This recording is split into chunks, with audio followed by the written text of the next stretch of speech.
Labour Party, as it's called, would have been known other than by the courage of Halima Khan. Could Labour MPs lose their seats to a wave of pro-Gaza candidates across the country? I'm in East London, an area where many people think independent candidates stand perhaps the strongest chance. But what we've seen is lots of independent candidates coming forward, potentially splitting the vote. In this new constituency of Stratford and Bow, there is complete chaos, with 5 different candidates running on pro-Gaza tickets. But only one of them has the endorsement of George Galloway, the former MP for Bethnal Green and Bow, which could prove decisive.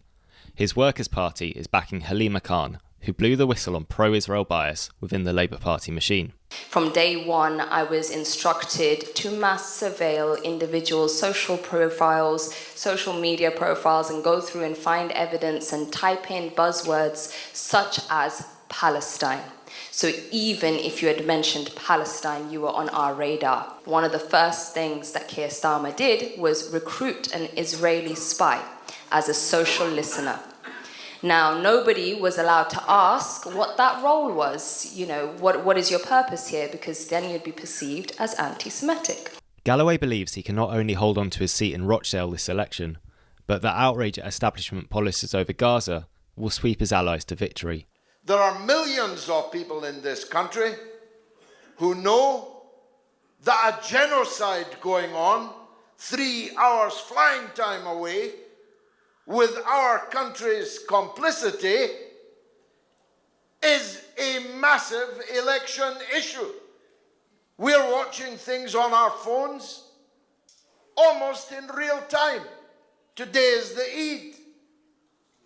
I watched a little girl buried today with her Eid dress and her Eid sandals placed on top of her grave. She never even got the chance to wear it. Israel murdered her. And where does Halima fit in on this?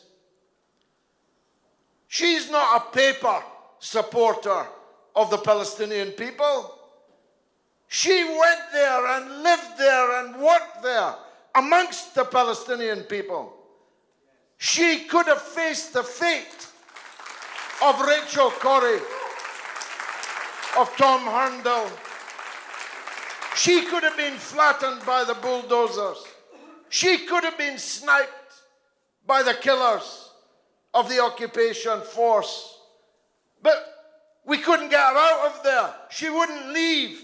She went on a short trip, stayed for a long time, stayed with families there, shared their hardship. Who else in this campaign, in this constituency, could even dream of matching that record of solidarity that Halima Khan has on this vital and massive issue in the British general election? That's 2 reasons to vote for her. She unmasked Starmer's Labour Party, which is really a Blairite Labour Party. I don't even like to say his name, Starmer. Starmer is run by Tony Blair and Peter Mandelson and the people that murdered 1 million people in Iraq 25 years ago nearly. They began invading and occupying one country after another, slaughtering 1 million people and more, sending extremism, ISIS, Al-Qaeda extremism, sending it cascading all over the world, including onto our own streets. Starmer is Blair without the laughs. Imagine Tony Blair without any of his redeeming features, his polish, his adage, which will live forever. Once you can fake the sincerity, the rest is easy. He faked the sincerity. He could make you laugh. He could turn a phrase. Starmer is Blair without any of that. So wooden. I've seen birds trying to nest in him. So clunky and robotic. You want someone to come on with an oil can and stop the clunking. unable to think on his feet, unable to speak, unscripted, unable to meet the public, as we're doing here now. He couldn't dream of that. You would all have been vetted within an inch of your life if I was Keir Starmer standing up here on this stage. This is not politics. It's certainly not politics that will do anything for you. Do you think anybody here in Newham is going to get anything meaningful from Keir Starmer? He's not even pretending that you are. He's made a manifesto so desiccated, so bereft of any promise or hope. And you, Blair, and you, Brown, I have never been more afraid of an impending prime ministership than I am afraid of Keir Starmer. The snap election has seen Labour HQ fill safe seats with those aligned to the party's right. In Stratford and Bow, Halima Khan is going up against Uma Kamaran, a former aide to Keir Starmer, the kind of move Halima thinks puts voters off. My constituency, the expected voter turnout is 53%, and that is horrendous for us because also my constituency has almost half the population in child poverty. Now, when you think those numbers, who are the people that aren't voting? It's a certain class of people that will be voting, and it's the same class that will always vote.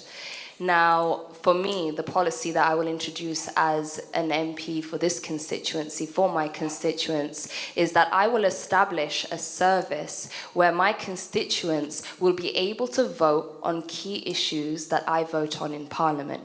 Now, what that will do is will begin an appetite for people to actively get engaged. Now, what the Labour Party has done is that they've planted people from Harrow East to stand against me who weren't put through by their own community. Now, what I need is my younger generation to see their votes working for them. So how do we bring in the appetite? We bring them in to start voting on how I vote in Parliament because I'm supposed to be your voice. So then by the next elections, we will have a higher voter turnout. And what I'm seeing in the future is once we start getting people engaged and seeing their votes work for them, I want by the next elections to my constituents to be the highest voter turnout in the entire country. Galloway's own party is not without controversy, something he discussed head on. Issues of gender, for example, issues of what our children are taught in school and so on. As a religious person, I have what you might call quite conservative views about that. Sometimes gets me into hot water. But I can hardly lie about what I believe. You wouldn't expect me to, I think, based on my track record. But there are many people in the Workers' Party who have very different views on that subject, including my own staff. My parliamentary staff are literally all L, G, or B. And so were my last parliamentary staff, the last time I was in Parliament. That's how homophobic I am, by the way. For those fed up with Labour, forming a new party or running as independents is not without its own challenges. Deals have to be cut and new alliances forged. In some parts of East London, the Workers' Party isn't running its own candidates and instead has put its backing behind local independents in a bid to consolidate the pro-Gaza vote. The independents in Newham are winning seat after seat in by-elections, and I see there's another one coming up. I hope that you win that one too. We have to change the local government as well as the national.